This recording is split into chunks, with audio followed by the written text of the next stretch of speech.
Animação com hexágonos na cor violeta, uma flor e uma borboleta. Inclusão.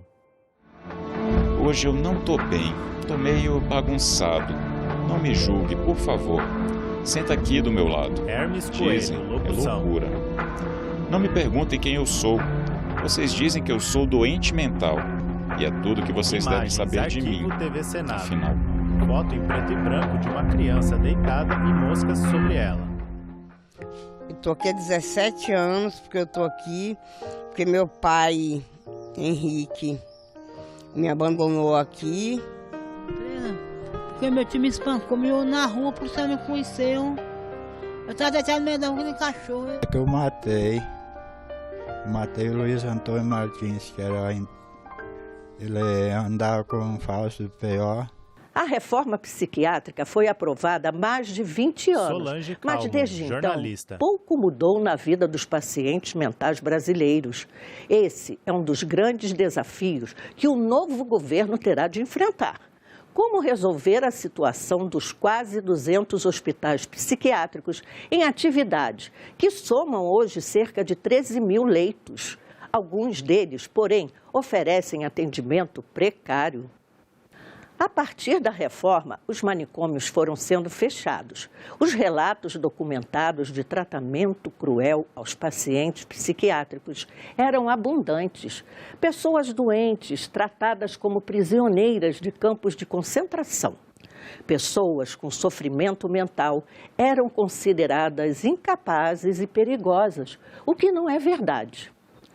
No Inclusão de hoje, vamos mostrar o que mudou desde a implantação dessa reforma psiquiátrica, a chamada Lei Antimanicomial, sancionada em 2001, a partir de um projeto do deputado federal Paulo Delgado. Ele é professor, cientista político e sociólogo. Foi deputado federal durante 6 mandatos e deputado constituinte. É o autor da Lei 10.216 de 2001, da reforma psiquiátrica.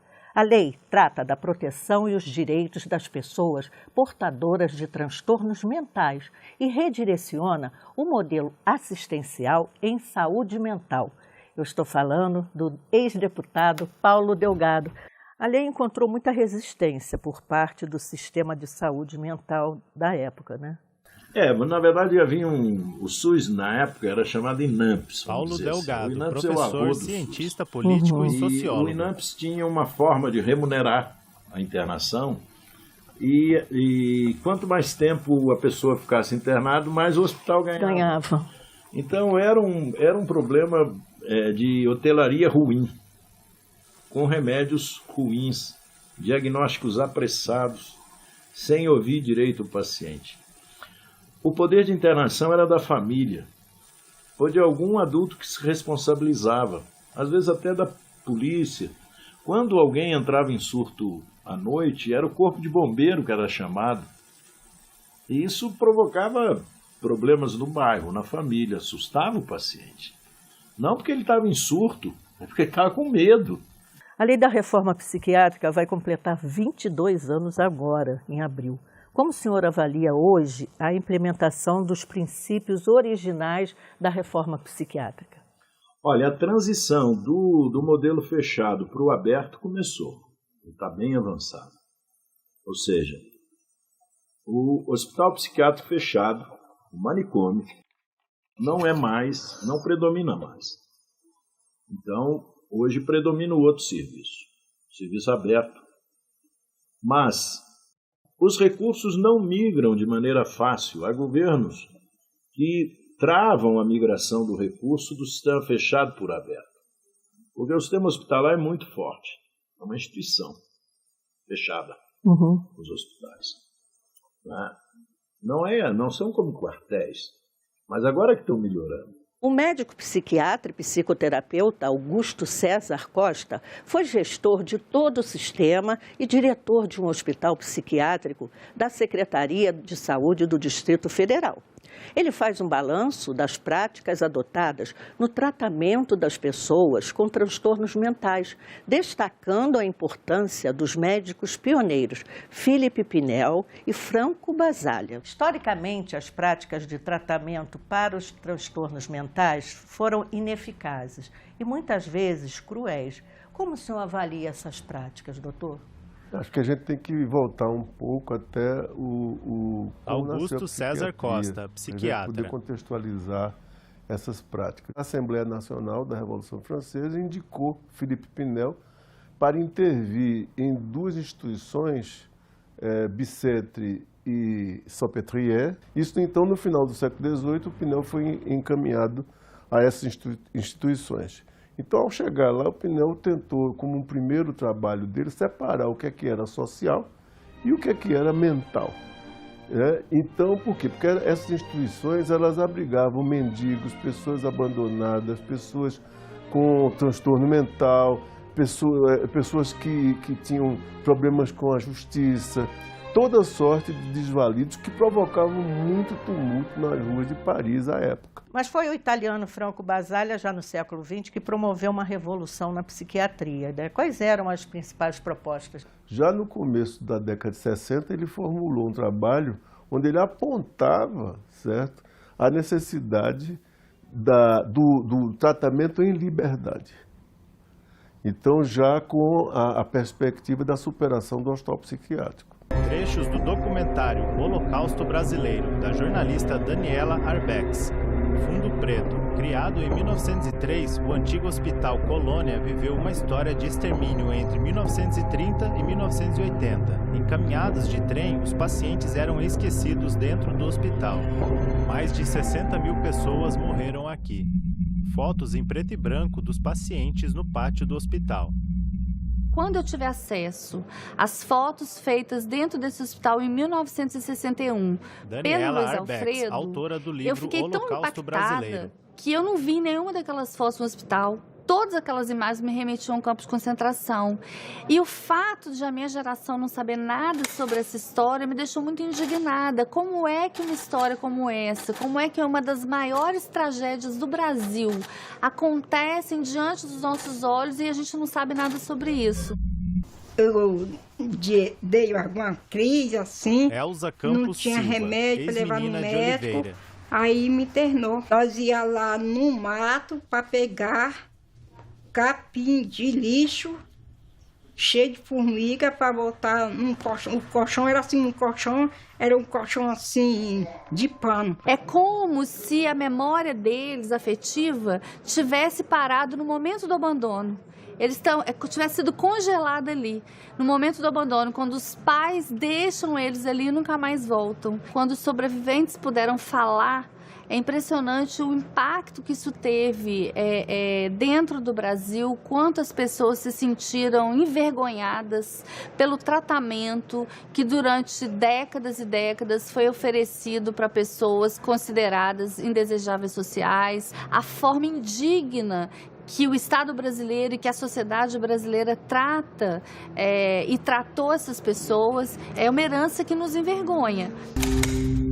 Referência mundial na busca pela humanização dos modelos de atendimento, o psiquiatra italiano Franco Basaglia visitou o Colônia em 1979. Na época, ele declarou que em lugar nenhum do mundo tinha visto uma tragédia como aquela. E ele conhece as instituições psiquiátricas, onde ele chama isso aqui de um campo de concentração. Jairo ele Toledo, vem, faz a ex-diretor do crítica, CHPB. Passa a ser um símbolo, passa a ser uma bandeira da nossa luta por mudanças do modelo assistencial. Aqui no Brasil, nos anos 80, surgiu o movimento antimanicomial e em 2001 foi aprovado a Lei Paulo Delgado, que é a reforma psiquiátrica. O que mudou a partir dessa iniciativa? Ao longo dos anos 80, foi então sendo construído, remontando às formulações de Franco Basaglia, foi construído um modelo de atenção psiquiátrica Augusto em saúde César mental, Costa, né? Já não psiquiatra. somente psiquiatra, mas uma perspectiva ampliada, brasileiro. O Hospital São Vicente de Paulo é uma unidade de referência no Distrito Federal, especializada no atendimento à saúde mental. Ele atende 24 horas por dia, nos 7 dias da semana, a usuários em situação de emergência de transtorno mental de alta e média complexidade. Para não expor a imagem de seus pacientes, a Secretaria de Saúde do Distrito Federal não autoriza equipes de televisão a gravarem imagens dentro do hospital. A diretora do hospital, Elaine Bida, informou que 80 pacientes estão internados atualmente na instituição. O mais antigo deles chegou ao hospital há 10 anos. O Hospital São Vicente de Paulo vai completar em maio 47 anos de fundação. Como surgiu a ideia da criação de uma unidade hospitalar exclusiva para atendimento à saúde mental? Foi a necessidade de se criar um hospital psiquiátrico, onde houve uma demanda muito grande e sem assistência adequada. Então, o que acontece? Elaine Bida, diretora do Hospital São Vicente de Paulo. Que dá para dar uma controlada melhor para o paciente, né, ele socializar melhor, porque o transtorno mental, ele é um transtorno assim, bem grave, porque a gente não tem um exame que vai diagnosticar, ou mesmo um tratamento específico que vai curar. Né? Então, às vezes, e o hospital ele é muito para casos graves, às vezes, que não consegue ter o manejo fora. De lá para cá, muita coisa mudou a atenção às pessoas com transtornos mentais. Como o hospital se adaptou a essas mudanças? Então, a gente sabe que no passado tinha muito uma atividade mais voltada para a hospitalocêntrica mesmo, né? Onde médico, enfermeiro. Hoje nós já fizemos uma adaptação para assim, melhorar a condição do paciente, para quando ele sair da sua internação, ele volte à socialização de uma forma mais saudável, de uma forma mais até mais sustentada. O modelo hospitalar psiquiátrico de internamento dos pacientes tem sofrido críticas de alguns setores da sociedade, como o movimento antimanicomial. Como você encara essas críticas? Assim, às vezes, a questão de colocar que o hospital é manicômio, que o hospital é um lugar ruim, não.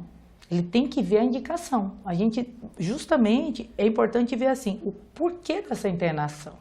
Ele vai ter benefício com essa internação, tanto é que tem alguns pacientes que a gente fala que não vai ter ganho com internação. Tem alguns transtornos, que às vezes a internação ela só piora muito, então a gente toma muito esse cuidado dessa indicação de internação. O movimento da luta antimanicomial surgiu do esforço dos trabalhadores de saúde mental em apoio à reforma psiquiátrica de 2001. Ainda dos anos 1960, o movimento ganhou maior visibilidade após a visita do Brasil do psiquiatra italiano Franco Basaglia.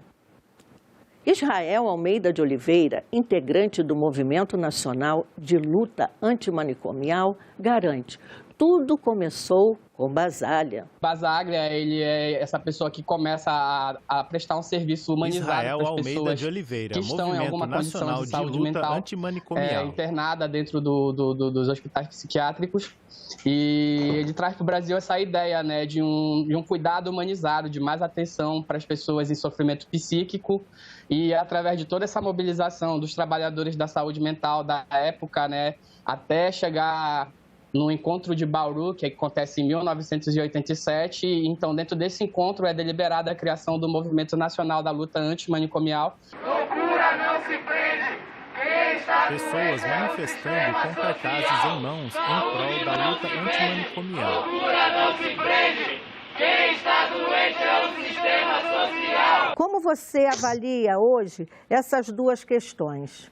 O SUS e a reforma psiquiátrica? A minha avaliação é de que a gente ainda tem muito que avançar, né? Porque não apenas depois do golpe, né, de 2016 e também o governo Bolsonaro, mas antes disso já havia uma falta de financiamento para toda a área da saúde como um todo, né? Porque é importante dizer que A rede de atenção psicossocial, ela começa na atenção primária, ela não é só o CAPS, ela não é só a unidade de acolhimento, ela não é só a residência terapêutica, ela também é a UBS, ela é o hospital de emergência, ela é o hospital de especialidade. Aqui no Distrito Federal, o Movimento para a Saúde Mental denuncia a existência de retrocessos nas políticas de atendimento aos pacientes.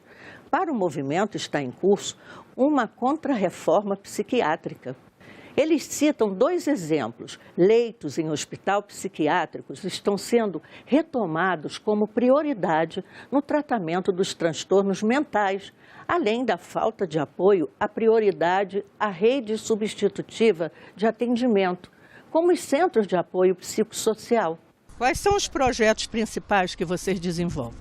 A gente costuma pensar essas 3 frentes, né? Ações de participação social, sejam mobilizações no território, onde as pessoas estão, onde as pessoas vivem, fazendo ações de base, né? Participando de discussões, conferências de saúde. Então a gente tenta ocupar assim, alguns espaços estratégicos de participação e pensando também nesse âmbito da formação, da cultura e da arte. Como é que você vê o envolvimento do DF na saúde mental dos brasileiros? A gente hoje está com a 4ª rede mais deficitária em saúde mental no país, no que diz respeito à cobertura de serviços.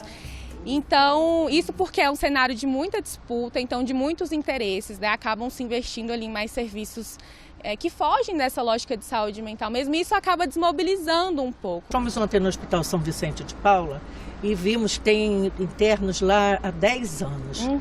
E a diretora disse que não sabe o que fazer, porque não tem família. Você é contra esse tipo de atendimento no hospital, ficar internado? Nós somos desfavoráveis ao hospital psiquiátrico porque existe uma proposta, né, não só a 10.216, mas existem outras leis também de propostas de serviços que vão substituir o hospital psiquiátrico, né, uma rede ampla, forte, potente, que consiga substituir esse hospital psiquiátrico. Animação com fundo preto, lilás e uma borboleta verde. Senado Solidário. O senhor já declarou, né, que a lei da reforma psiquiátrica é uma lei muito importante para o nosso país, né? Eu queria que o senhor falasse um pouquinho dessa importância que tem para a gente.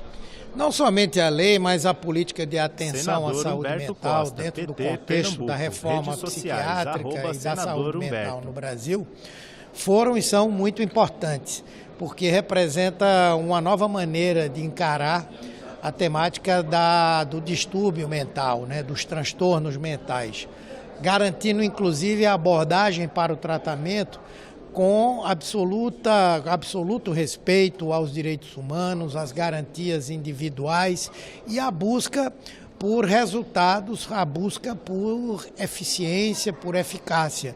E é isso que ao longo desse período nós temos visto. Superamos um sistema manicomial, onde os direitos dos pacientes eram completamente retirados, né? E substituímos agora por atendimentos modernos que estão focados na pessoa e que estão sempre com a preocupação de preservar seus direitos. O Instituto de Saúde Mental de Brasília foi instalado há 36 anos em uma chácara a cerca de 20 quilômetros do centro da cidade. Na década de 1960, o espaço serviu de residência para membros do governo militar. Hoje, no Instituto, funciona um CAPS, Centro de Apoio Psicossocial.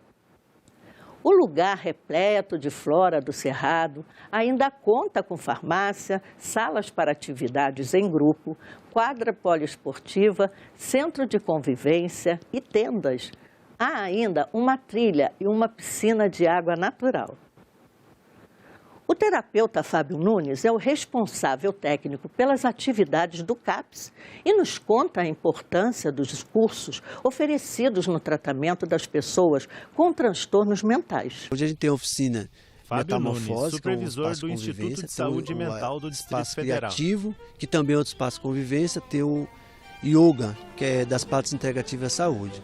Essas 3 oficinas são ofertadas aos pacientes do CAPS. CAPS Transtornos, ele atende a partir de 18 anos. Então, essa clientela são pacientes que têm uma doença mental grave, uma depressão persistente, são pacientes com ideação suicida, são pacientes que apresentam pensamentos de morte, são pacientes que necessitam de um cuidado maior especializado pela saúde mental. à medida que ele vai melhorando, ele vai ter seu cuidado passando para outra modalidade de tratamento, que são os ambulatórios de saúde mental, que pode ser atendido também na atenção básica de saúde. A câmera exibe pés de mulheres dançando. Aos poucos, a câmera se afasta e exibe as mulheres.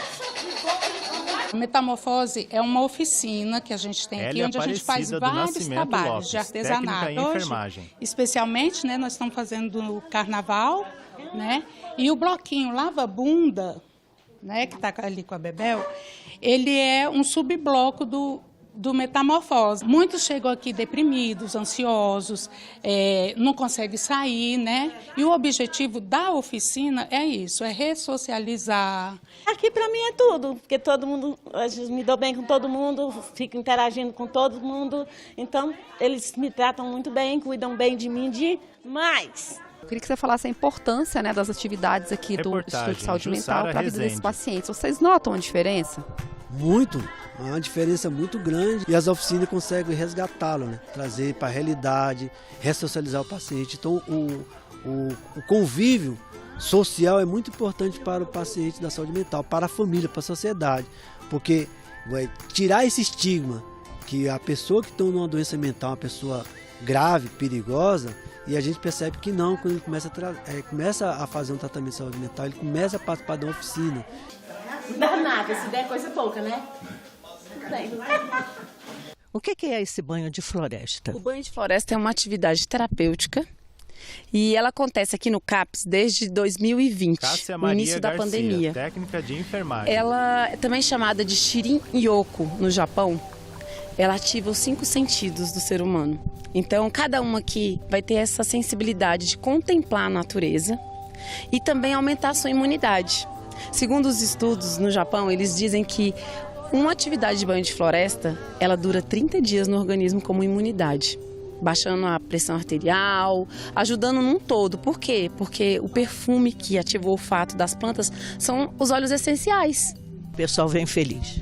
Vem feliz e volta mais feliz. Tem gente que chega chorando, às vezes é o primeiro acolhimento que está tendo, porque já passou pelo acolhimento da equipe, e a primeira atividade que foi indicada a fazer foi o banho de floresta. Então eles voltam assim com outro ar, com outra energia. A câmera exibe água escorrendo por uma pedra. Pessoas caminham em meio à mata. Como é que é passar no banho de floresta, tomar um banho aqui desse riacho? Como é que você se sente? Olha, eu tenho uma experiência de hoje. Maria hoje Antônia eu não Noleto cheguei Lima, bem usuária. No instituto, né? E mesmo antes de sair para o banho da floresta, eu tive uma crise nervosa, né? Agora cheguei aqui me sentindo ótima, como se eu não tivesse chorado há meia hora atrás, né? Dá um bem-estar, uma sensação de alívio, né? De cura na alma. Isso faz muito bem para a gente. Como a Rosana falou, o que nós sentimos por esse lugar, pelos profissionais, é muita gratidão. Como é que é participar desse banho de floresta? O momento que nós ficamos aqui é o momento que nós temos uma melhora. Melhora a saúde mental e melhora a saúde integral. Melhora o nosso contato com as nossas origens, que é pisar na terra, que é a água. E por que não aproveitar esse ambiente aqui, que é um ambiente que propicia isso? Então nós somos muito agradecidos por este ambiente, pelos servidores, por esse trabalho que é ofertado aqui. E realmente muita gratidão, gratidão e gratidão. Os usuários, de mãos dadas em um círculo, balançam as mãos em frente a uma grande árvore.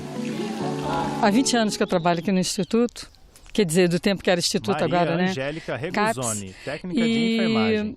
Nessas práticas integrativas de saúde, Lian Kun, que é outra parte da medicina tradicional chinesa, e roda de terapia comunitária.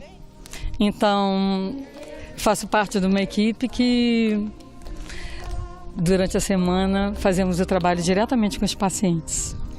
Novamente, em um círculo e de mãos dadas, os usuários balançam os braços, fazendo atividade em frente à árvore. Formado por trabalhadores e usuários da rede de saúde mental, o Bloco Rivotril promove, durante o Carnaval, eventos que buscam divulgar a importância da luta antimanicomial. Eles também querem chamar a atenção para a garantia dos direitos daqueles que sofrem de transtornos psíquicos, criado a pedido de pessoas consideradas loucas, que se sentiam ainda mais excluídas na época do Carnaval. O Bloco Rivotril, criado em 2011, luta por uma sociedade mais justa, afetiva e solidária. O Bloco do Rivotril surgiu com uma perspectiva de que as pessoas que precisam de um cuidado de saúde mental não tinham oportunidade de estar na cidade, de curtir uma folia, de poder curtir uma festa em espaços públicos. Primeiro, porque a família não permitia. Segundo, porque essas pessoas tinham pânico, paranoia, ansiedade. E elas não tinham um lugar seguro para curtir essa folia. Então a gente criou um bloco para poder acolher essas pessoas. Como tem sido a participação dos usuários da rede de saúde mental do DF no bloco? Os usuários, nesse bloco, eles são protagonistas. Eles que deram o nome do Bloco do Rivotril. Isso aconteceu em 2011, quando a maioria dos usuários, dos pacientes, dos familiares tomavam o medicamento Rivotril, né, para controlar a ansiedade. Então, eles deram o nome do bloco, eles fazem o estandarte do bloco, as bandeiras, o bonecão. Como enfrentar o estigma e o preconceito contra os pacientes psiquiátricos? Então, o Carnaval ele é genial exatamente por isso, porque ele é o maior dispositivo de enfrentamento contra o preconceito. Porque quando uma pessoa está delirando, está descompensada, ela está no Carnaval, ela é aceita, porque o Carnaval é uma loucura. A senhora que fundou o bloco... Não só eu, Terezinha Maria da juntamente Rocha, com o Thiago, fundadora a gente do Bloco começou Rivotril. uma discussão sobre o que fazer naquele momento, sobre a inclusão, sobre o Carnaval, que seria uma forma de inclusão naquele momento. E foi uma proposta que foi muito bem aceita e teve grandes adesões naquele momento. E a senhora ficou feliz? Muito, não tem como explicar. Botar os loucos na rua. Não digo loucos, acho que loucos todos somos. Colocar essas pessoas que hoje é bem discriminada pela sociedade, que já estamos sendo reconhecidos, não só no DF, mas como a nível nacional. Formando um grande círculo, os integrantes do bloco cantam e dançam durante a noite. Dentro do círculo, artistas fazem apresentações com malabares em chamas. O Inclusão termina aqui. Se você quiser rever ou compartilhar esse programa, é só acessar o nosso site senado.leg.br/TV ou no canal da TV Senado no YouTube. E se quiser enviar sugestões para o programa, basta escrever uma mensagem para o e-mail inclusão@senado.leg.br. Obrigada pela companhia e até a próxima. Tchau! Os créditos sobem à tela. Ao fundo, são exibidas imagens dos integrantes do grupo Banho de Floresta. As pessoas caminham na mata, andam em riachos e fazem atividades. TV Senado 2023.